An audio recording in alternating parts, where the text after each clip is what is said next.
Hello everyone and welcome back to my channel. My name's Rhiannon and today I'm going to be talking about all of the books that I plan on reading in November.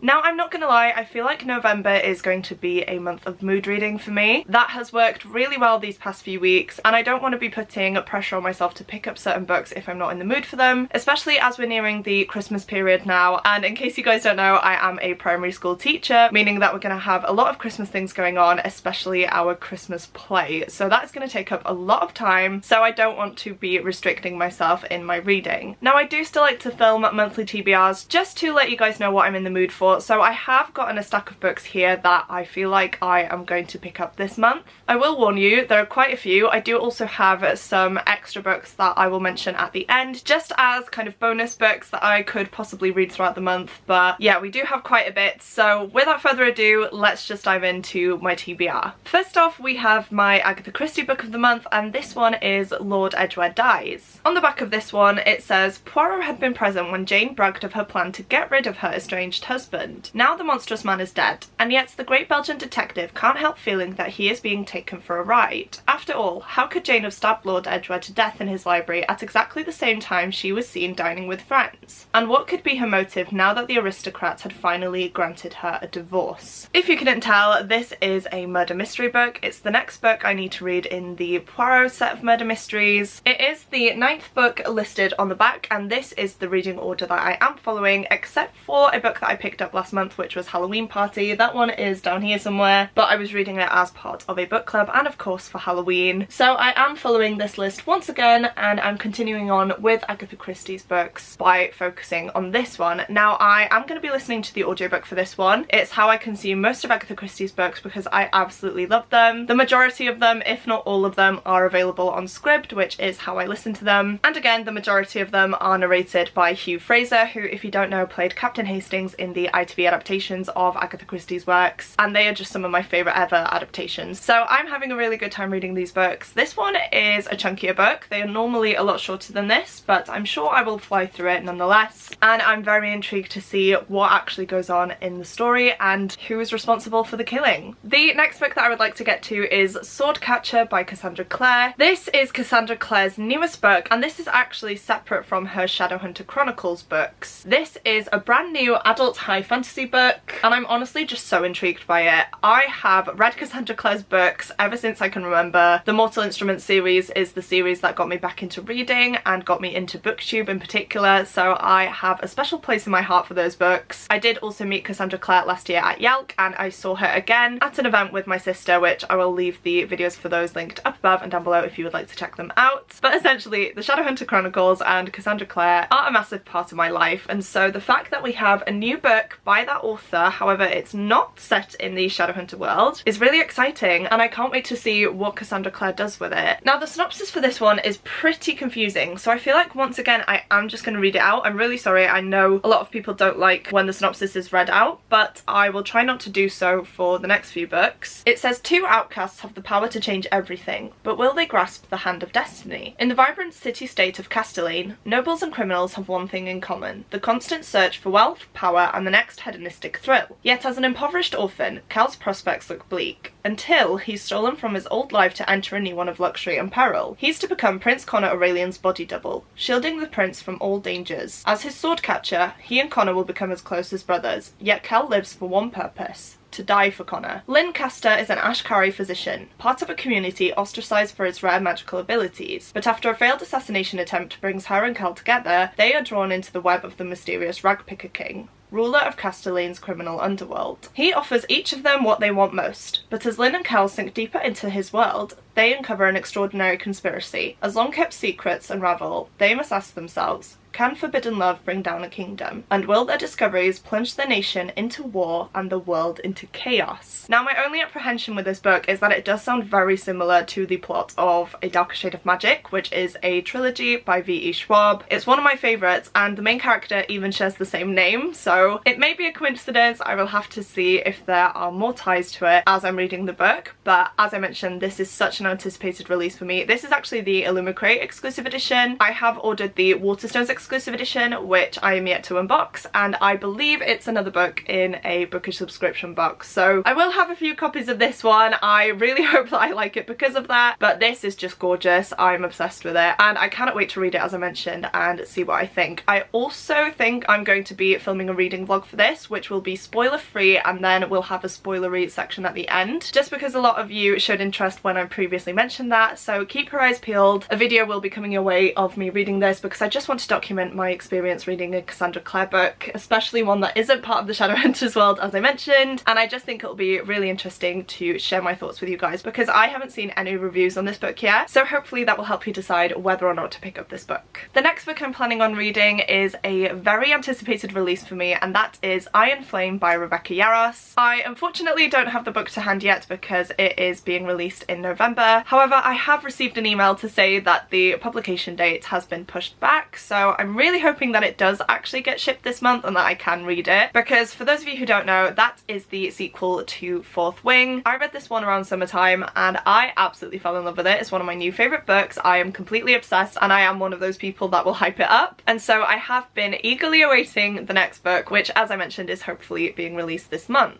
Now, in the first book we follow our main character Violet Sorrengail, and she has been training her whole life to become a scribe in the scribe quadrant. However, when her father passes away, her mother, who is a general in the Dragon Riders quadrant, forces Violet to join the hundreds of candidates striving to become the elite of the Navarre, who are the Dragon Riders. Violet, though, is different to the other candidates because she does have a condition meaning that her bones are a lot more brittle, and so she does get hurt a lot more easily than any other person would, which of course puts her at a disadvantage when, in order to get a place in the Dragon Riders quadrant, you need to compete in some deadly trials. Not only that, but even after the trials, there is no guarantee that a dragon would want to bond with her, so there's always this anxiety throughout of, what if I'm not good enough, what if I can't do this, and what if a dragon doesn't end up bonding to me. However, we also see how Violet's character shines through. She is so determined and focused and just defies the odds at every point. But as she is currently partaking in these trials, there is a war going on in the kingdom between the Dragon Riders and a force that is very sinister. And with every day that passes, the war becomes more deadly, the kingdom's wards are failing, and Violet is beginning to suspect that the leaders are hiding something from them. So it's a political driven fantasy, but it's also not the main point. It's kind of in the background and it's always there, but I personally don't feel like it is confusing in any way. It is very easy to follow, and it is an aspect of the book that I just loved. There is also an enemies to lovers plot in here, which typically I wouldn't like, but the romance in here, you guys, was fantastic. It has definitely made me want to pick up some more fantasy romance and see how it continues in the second book as well, because the way that first book ended was insane, and I just need to get my hands on the second book now and see what has been going on and what our characters are going to be facing next. I feel like I've chatted on about this book for way too long, so I'm sorry about that, but you can just tell how excited I am, and as soon as that book is sent to me, I will be picking it up. So again, expect a vlog coming out soon where I read that book. I may do the same kind of structure as with Swordcatcher, but I will just have to see how I'm feeling and how busy I am. But either way, I will either have a dedicated vlog for it or I will feature it in a weekly reading vlog. Next up, I have Hunting Prince Dracula by Carrie Maniscalco, which is the sequel to Stalking Jack the Ripper. I reread the first book last month and I completely fell in love with it again. The first time I read it was about 5 years ago, and I was about to dive into this one. However, I got about a chapter in and for some reason I put it down and never picked it back up again. So I am making it a priority this month. I'm really hoping I can get to it, especially because I loved the first one so much. But in this one, we are following Audrey Rose as she is actually sent to Romania after the events of the first book. The purpose of this trip is to enroll in a forensic science academy, and this academy is actually set in Vlad the Impaler's castle, and Vlad is also known as Count Dracula throughout history. This in itself is a massive deal for Audrey Rose. However, when she gets there and some murders start occurring that make it look like Dracula has been reborn, she is dragged into another murder investigation, which will turn everything she knows on its head. I'm so excited to see these characters in a different setting, especially as it feels like it's going to be quite sinister and gothic. The stakes are always high in these books because we are following serial killers, but I'm intrigued to see how Audrey Rose is going to react this time around, because what happened in the first book would have a lasting effect on anyone, and so it will be interesting to see how she deals with that, how she goes ahead now and focuses focuses on her career because, again, she is a woman who is constantly underestimated. She is 16 or 17 in this book in the 1800s, and she is wanting to study biology and forensic science, which for any woman to go into academics in that time was basically impossible. And for Audrey to have an interest in something so macabre, it just doesn't bode well for her, but she defies the odds at every turn. She is so determined again to prove everyone wrong and to prove to herself that she can do it and that she's good at what she does, and I just feel like she's an amazing character to follow because of that. As well as that, we do have a love interest in here who I'm just loving. I'd forgotten how much I love this character, but seeing him again in the first book, I just love the dynamic between the two characters. They are both quite different to the way they should be in this society, and I feel like that is just so refreshing. They bounce off of each other, they give each other grief, and it's honestly the best thing to read. So this is another one that I am hoping to get to, and if it was anything like the first book, I am sure to love it. The next book that's calling to me is Inkblood Sister Scribe by Emma Tors. This is the beautiful Waterstones exclusive edition. I am absolutely obsessed with it, and from what I can gather, it is a thriller, but it's based around books, and to be honest, that in itself had me sold. Now, I'm not going to read you the whole synopsis, but there is a snippet at the bottom that says, a spellbinding, edge-of-your-seat thriller, Inkblood Sister Scribe is a mystery steeped in magic and dark ancient powers that will appeal to everyone who loves books, libraries, and an all-consuming page-turning read. That just sounds amazing. It sounds right up my street, which is why I have now put it on this tentative TBR. I feel like when I received it, actually, I said that this was going to be the perfect book to read during November, so hopefully that means that I will actually prioritize it. I am in desperate need of fast-paced books at the minute. As I've mentioned, I am going to be quite busy, and so this would be the perfect type of book to pick up. It's not one that I've heard a lot about, but I am just going to dive in without any set expectations. I feel like that's the best way to tackle any book without any preconceived notions, because you can look at it with a fresh pair of eyes and I can see whether I genuinely enjoy the story or not. Hopefully that is the case, because it's a beautiful book, as I mentioned, and I would love to keep it on my shelves. And I think that this is actually a debut novel as well, so it'll be interesting to see how this writer fares with this novel and whether or not I will be picking up more from her in the future. And then the last book is one that I would really like to get to this month if I could, and that one is Divine Rivals by Rebecca Ross. This book is everywhere at the minute. I feel like I don't need to go into why I want to read this book. It has been so hyped ever since it first came out. I sadly missed out on the Fairy Loot edition of this book because it was in the YA box and I'm not actually subscribed to that box anymore, but I did go ahead and order myself a copy which arrived a few weeks back, and I have been wanting to read it ever since it arrived. All this one says is, when two rival journalists find love through a magical connection, their fate depends on their facing the depths of hell together. An epic enemies to lovers fantasy novel filled with hope and heartbreak and the unparalleled power of love. Now, that wouldn't normally sound like my type of thing, however, as I've mentioned, I have been getting more into my fantasy romance lately, and the way that this has been described by reviewers, I just think it's going to be a beautifully told book that will really appeal to me. So that is why I've put it on this list. The second book is also being released either late this year or early next year, so I would like to read this one before going ahead and pre-ordering the second book, just in case I don't end up enjoying it, but I feel like I will. I've heard nothing but amazing things, and it has just had such an impact on the book community that I feel like I should definitely give it a go and see where I stand with it. So that is my kind of set TBR for the month. They are my priority books and the ones that I feel like I am going to pick up, but I do have an extra 3 here, and honestly I could choose a few more from my shelves, but I am going to stick with 3. I'm not going to go too in depth into the synopses for all of them because I may not even get to them this month. But first off, we have Kingdom of the Cursed by Kara Maniscalco. I have previously mentioned this author, but